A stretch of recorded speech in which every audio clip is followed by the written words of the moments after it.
Hi, my name's Russell Stannard. I'm the founder of teachertrainingvideos.com. I work as an educational technologist and I specialise in the area of language tuition. National Geographic Learning have asked me to look at their platform, that is the platform that supports their course books, and I'm a big fan of these platforms because they're great both for delivering a fully online provision, that is when we're teaching students completely online, but also when we're perhaps doing a combination of some online learning and some face-to-face learning. If you're a teacher or a student and you're looking to be more organised, to save time, to be more focused in everything that you do when you're teaching online, then I can really recommend using the platforms. I think for a teacher particularly, there's nothing that's going to support their teaching and learning more than working with the platform that normally supports the course books that the students and the teachers are working from.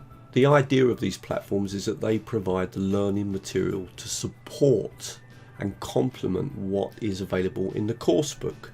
So if you're teaching online and you want your students to do some homework, or you want them to do an activity before you actually meet up with them, perhaps like in a kind of flipped classroom scenario, then these platforms are ideal because you can simply send the students off to the platform, watch the video, do the activity in preparation for the live lesson, or as I've said, also with homework. But it's much more than that.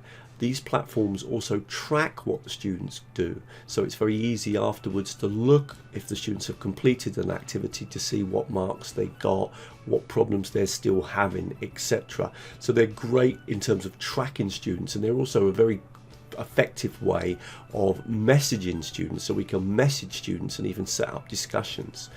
So they're not only good because we can organise the content, but they're also good from the point of view of the student, because the student can go online and they've got activities, games, quizzes, material that they can work from that is closely connected to the book that they're working from.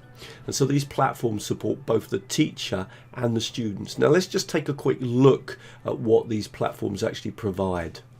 Okay, we're looking at Our World Starter. This is the platform that National Geographic Learning provides for Our World Starter.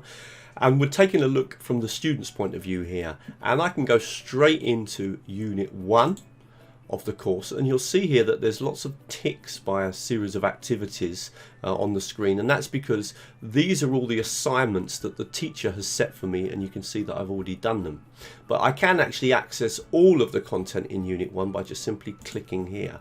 So this is great, this kind of way of navigating, and it means that the student can come on and do the specific assignments that the teachers ask them to do. But if they want to do additional work, they can click over, come to all of the content and start to work through it. So let's just take a look at a few of the activities. So we're going to come up here and click on this first activity.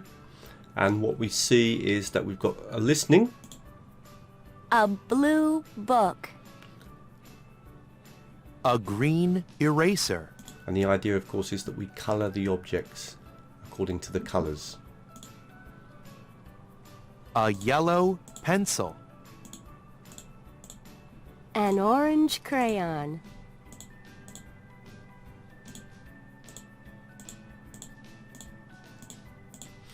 And then we can check that afterwards, make sure that we got it correct. So as you can see, the activities are very interactive. The idea is that you're clicking on things, you're dragging things, etc.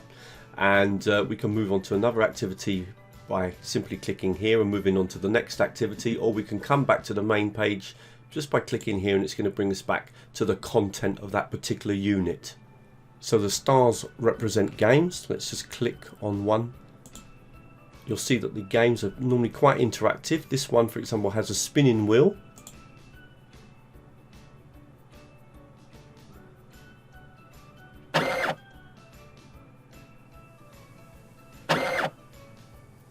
And then we need to answer the question correctly.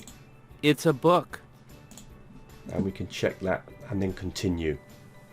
So if any time I want to check my progress, I can just simply click to the top here, and you'll see on the left hand side it will show me whether I have completed the activities that have been set by the teacher. And in this case, for example, there are a couple of things that I've still got to do, but the other things I've already done. You'll also notice on the screen that students receive badges and they also receive skill awards. So there are progress awards, obviously for the amount of progress that students make, and they also receive skill awards for completing certain activities within the course. And in fact, these skills awards are little short videos that the students receive. And of course, being from National Geographic Learning's archive of video content, they're often really good fun. The great thing about these platforms is they don't only facilitate content, allow also the students and the teachers to track their progress, but they're also a way of communicating. And so the student can click up on news and straight away see if any messages have been sent to them. Now, I thought it'd be interesting to contrast that with the platform for Our World Level 6. You can see that the content is organised in a similar way. We've got all the content here, but we can click specifically and see what assignments have been set. And for example, we're in Unit 4 here. We can see that there are a couple of assignments that we've yet to complete. And in a minute, I'm going to show you also how the teacher sets the assignment for the students to do. So here we can see on the screen that there's two parts that we haven't completed. That's the vocabulary and the writing. So we can start to do these activities now. And if we worked through and did all of those activities, then obviously we would get a tick here. So let's just have a look at some of the activities that we've got to do here. In this one, for example, we've got various words and we've got to save water, waste to wastewater. So leave a leak alone, that's a way to waste water. Turn off the faucet, that's a way to save water. Leave the faucet on, that's a way to waste water. Fix a leak, that's a way to save water. Leave the water running, that's another way to waste water. And again, we can check our answers. Click on done. In fact, the check-in is as soon as we click here, it tells us if we got the answers wrong or right, and then we can click on done and move on to the next activity. Notice now that that particular activity has been grayed out because we've completed it, and of course if we finished all 4 activities we would then see a tick. One thing I particularly like about these platforms is the variety of activities that we can get our students to do for homework.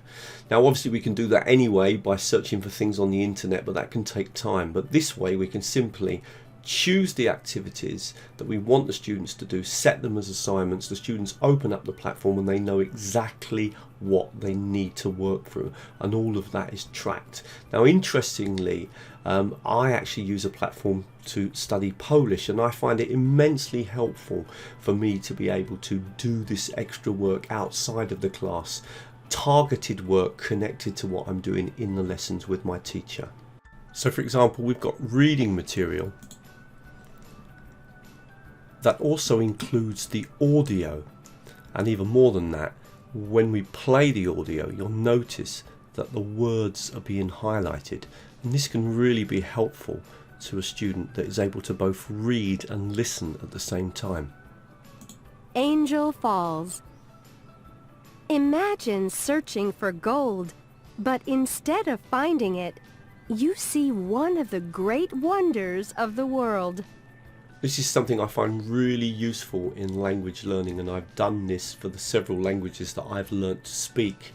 And I think, for example, being able to play and read at the same time, but then also to be able to play and repeat sentence by sentence or just phrase by phrase can be really helpful in terms of pronunciation, in terms of reading as well. And so one key thing about these platforms is that we've got to provide examples to students about how they could use the platform effectively to support their teaching and learning.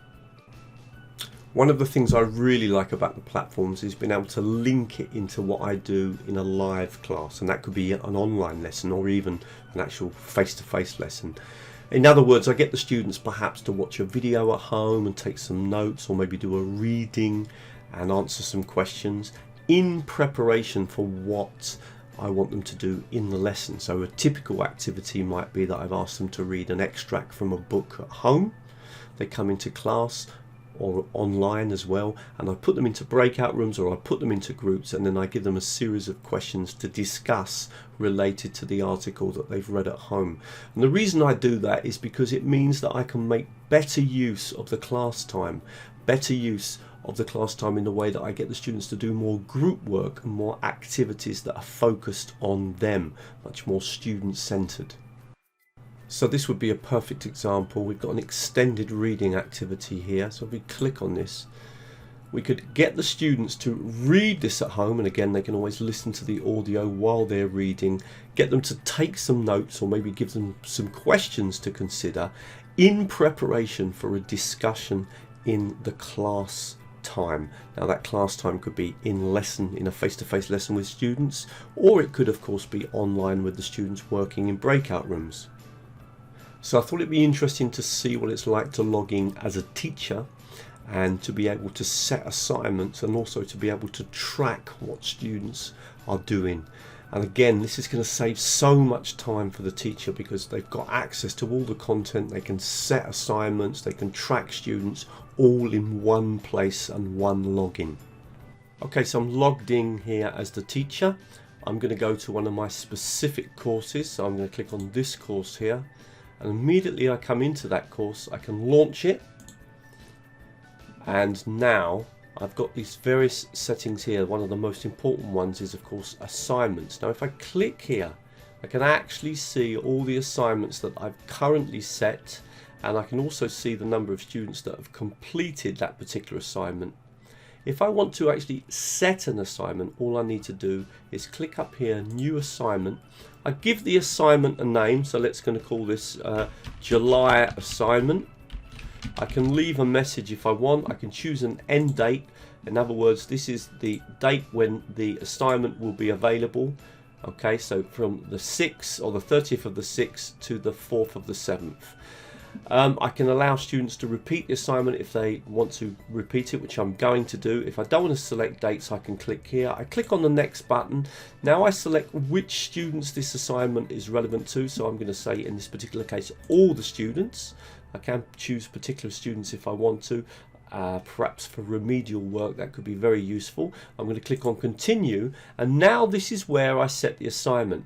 And it's a very useful system because I can literally jump to any unit of the book by just clicking here and then choosing from that unit the particular activities that I want the students to do. So I'm going to set vocabulary, song and grammar, and then I just click on create, and now all those students will be updated and will be told, they'll certainly see when they open up their screens that these activities have been set as assignments for them to complete.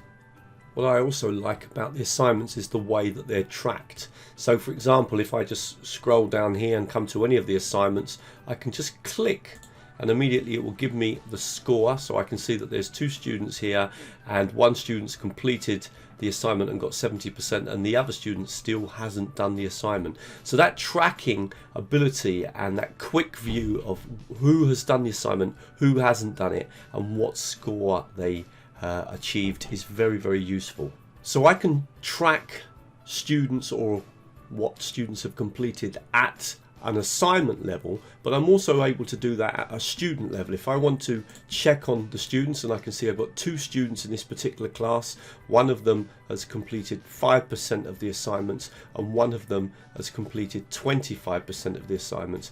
Now quite useful from here, if I'm worried that a student hasn't done any assignments, I can actually come to this button here and send them a message, and obviously to tell them that they need to push on with the assignments because they've only completed 5%. Now if you want to drill down any more, it's actually possible to print out a report that will give you information about that particular student's progress. Okay, I hope you enjoyed that video. I'm a real fan of these platforms. I am aware of course that they've been around for a long time, but perhaps more than ever now teachers are realizing how useful they are, both from the teacher's point of view because they save time, they allow us to track our students, they allow us to contact our students very easily, and all in one place with one login. But also from the students' point of view, because they can help the students to be more organised in their learning, more focused in their learning, and it can also encourage students to become more independent and autonomous, which I think is something that's going to be really important in the future of teaching and learning. Thank you very much.